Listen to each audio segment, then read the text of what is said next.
நான் உங்க டாக்டர் தனசேகர் பேசுறேன். இது எஸ்எஸ் சைல்ட் கேர் சேனல் டாக்டியூபோட கொலாபரேஷன்ல இப்போ வந்து அம்மா, அப்பா, தாத்தா, பாட்டி வீட்டுல இருக்க எல்லாருக்குமே குழந்தைங்களை பத்தி எஜுகேஷனல் வீடியோஸ் பண்ணிட்டு இருக்கோம்.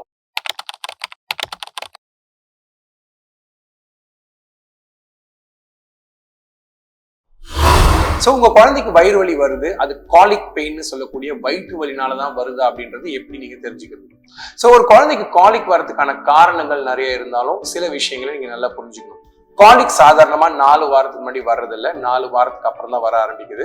இதற்குண்டான காரணங்கள் நிறைய இருக்கு. ஒரு உதாரணத்துக்கு பாத்தீங்கன்னா, உங்க குழந்தைக்கு தாய்ப்பால் கொடுக்குறீங்க, இல்ல உங்க குழந்தைக்கு பவுடர் பால் கொடுக்குறீங்க, இல்லைன்னா இப்ப நிறைய அம்மாங்க வந்து மிக்ஸ் ஃபீடிங் பண்றாங்க, தாய்ப்பாலும் கொடுக்குறாங்க, பவுடர் பாலும் கொடுக்குறாங்க. அல்லது உங்க குழந்தை வந்து நார்மல் டெலிவரியில பிறந்தாங்களா, சிசரியன் செக்ஷன்ல பிறந்தாங்களா, மருத்துவ பிரச்சனைகள் வேற ஏதாவது அம்மாவுக்கு இருக்கான்னு பல காரணங்கள் இருக்கக்கூடிய இந்த விஷயத்துல குழந்தைங்களுக்கு முதல்ல இந்த 3ல இருந்து 4 வாரத்துக்குள்ளதான் உடலுக்குள்ள நல்ல பாக்டீரியாக்கள் ஃபார்ம் ஆகுற மிக முக்கியமான தருணம். இத நம்ம தடுக்கக்கூடிய சூழ்நிலை வந்துச்சுன்னா, ஒரு உதாரணத்துக்கு குழந்தைக்கு உடம்பு சரியில்லாம போனாலோ, அல்லது குழந்தைக்கு வந்து ஆன்டிபயோட்டிக் அந்த மாதிரி மருந்து கொடுக்க வேண்டிய அவசியம் வந்தாலோ, அந்த குழந்தைக்கு வரக்கூடிய குட் பாக்டீரியான்றது உங்க கைரேகை மாதிரி. சோ இதுல தாய்ப்பால் குடிக்கக்கூடிய குழந்தைக்கு குட் பாக்டீரியா ஒரு மாதிரியும், பவுடர் பால் குடிக்கக்கூடிய குழந்தைக்கு குட் பாக்டீரியா ஒரு மாதிரியும், மிக்ஸ் ஃபீடிங் பண்ணக்கூடிய குழந்தைங்களுக்கு குட் பாக்டீரியா ஒரு மாதிரியும் அமையுது.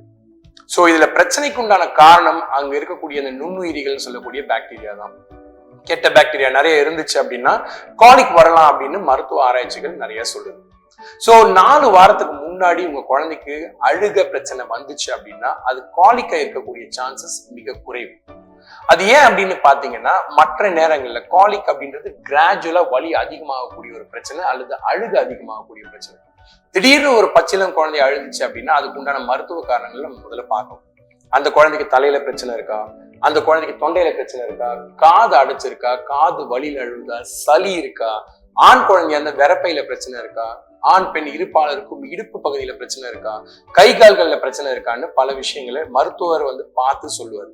4 வாரத்துக்கு முன்னாடி வரக்கூடிய இந்த விதமான அழுகை பொதுவாகவே ஏதாவது ஒரு மருத்துவ நோய் சம்பந்தப்பட்ட விஷயமானதான் வருது. சோ இதை முதல்ல நீங்க முதற்கண் ஞாபகம் வச்சுக்கணும். ஆனா 4 வாரத்துக்கு அப்புறமா வரக்கூடிய எந்த வலியா இருந்தாலும் அது காலிக்கா இருக்கக்கூடிய சாத்தியக்கூறுகள் மிக அதிகம். நான் ஏற்கனவே போன எபிசோட்ல சொன்ன மாதிரி வெசல் அப்படின்னு சொன்ன டாக்டர் வந்து ரொம்ப அழகா இந்த காலிக்க வந்து விலாவரியா பேசுற சமயத்துல 3 வாரம் வலி இருக்கும், ஒரு நாளைக்கு 3 மணி நேரம் குழந்தை அழுகும், ஒரு வாரத்துக்கு 3 நாள் இருந்து அந்த வெசல் கிரைட்டீரியான்னு சொன்னாங்க. அது இப்போ மருவி குழந்தை தொடர்ந்து அழுது வேற எந்த காரணங்கள் இல்லாம குழந்தையோட எடை, உயரம், தலை சுற்றளவு இதெல்லாம் நார்மலா இருந்துச்சு அப்படின்ற பட்சத்துல குழந்தைக்கு முக்கியமா நீங்க கவனிக்க வேண்டிய விஷயம் என்னன்னு பாத்தீங்கன்னா, அவங்க ஆரோக்கியமா இருக்காங்கன்னா 4 வாரத்துக்கு அப்புறம் மாலை நேரத்துல அழுக ஆரம்பிச்சாங்கன்னா அது மோஸ்ட் லைக்லி காலிக்கா தான் இருக்கும். சோ காலிக் தவிர வேற என்ன ரீசன்ஸ்னால குழந்தை அழுகலாம் அப்படின்னு பாத்தீங்கன்னா, நான் இதை உங்களை பயமுறுத்துறதுக்காக சொல்ல, தெரிஞ்சுக்கணுன்றதுக்காக சொல்றேன். குழந்தைக்கு உதாரணத்துக்கு பாத்தீங்கன்னா, ஒரு மஞ்சள் கலர் வாந்தி, பித்த வாந்தி எடுக்கிறாங்க, அல்லது குழந்தைக்கு லூஸ் மோஷன் வயித்தால போகுது, குழந்தை தொடர்ந்து அழுதுகிட்டே இருக்காங்க, உடம்புல படரக்கூடிய ரேஷோ அல்லது குழந்தைக்கு காய்ச்சலோ இருந்துச்சு அப்படின்னா அது கண்டிப்பா காலிக்னால வரக்கூடிய வலி கிடையாது. அந்த அழுகைக்கும் காலிக்கும் சம்பந்தம் கிடையாது. சோ இப்படி இருக்க சமயத்துல நீங்க வந்து சில விஷயங்களை பாகுபடுத்தி பார்த்துக்கணும். பொதுவா பாத்தீங்கன்னா, என்னுடைய பிராக்டிஸ்ல நிறைய குழந்தைங்க வர சமயத்துல 4 வாரத்துக்கு அப்புறம் தான் இந்த காலிக்கோட வராங்க. ஸோ காலிக் பெயின் 4 வாரத்துல ஆரம்பிச்சு கிட்டத்தட்ட 4 மாசம் 5 மாசம் வரைக்கும் தொடர்ந்து இருக்கலாம். அந்த மாதிரி இருக்கக்கூடிய குழந்தைங்களுக்கு நாம முக்கியமா ஞாபகம் வச்சுக்கிற விஷயம் என்னன்னா, மருத்துவ காரணங்கள் வேற ஏதாவது இருக்கா, வேற எந்த காரணத்தினால குழந்தைங்க அழுகுறாங்க அப்படின்றத நீங்க தெரிஞ்சுக்கணும்.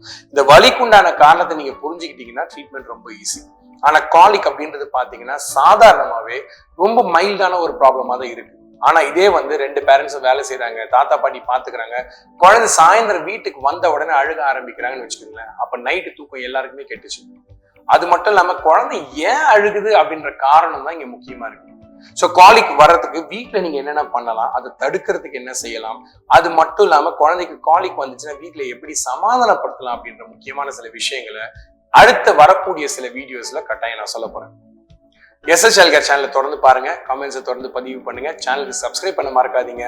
இந்த காலிக் அப்படின்னு சொல்லக்கூடிய குழந்தைங்களுக்கு வரக்கூடிய இந்த வயிற்று வலியை எவ்வளவு நேரம் வேணா பேசலாம், விலாவாரியா பேசலாம். என்னுடைய 25 ஆண்டு மருத்துவ அனுபவத்துல பாத்தீங்க அப்படின்னா பல விஷயங்களை நான் போக கத்துக்கிட்டு இருக்கேன். அதே மாதிரி யங்கா இருக்கக்கூடிய பேரண்ட்ஸும் என்னோட சேர்ந்து இந்த பயணத்தை தொடர்ந்து பயணிப்பீங்கன்னு நம்புறேன். நன்றி, வணக்கம், மறுபடியும் சந்திப்போம்.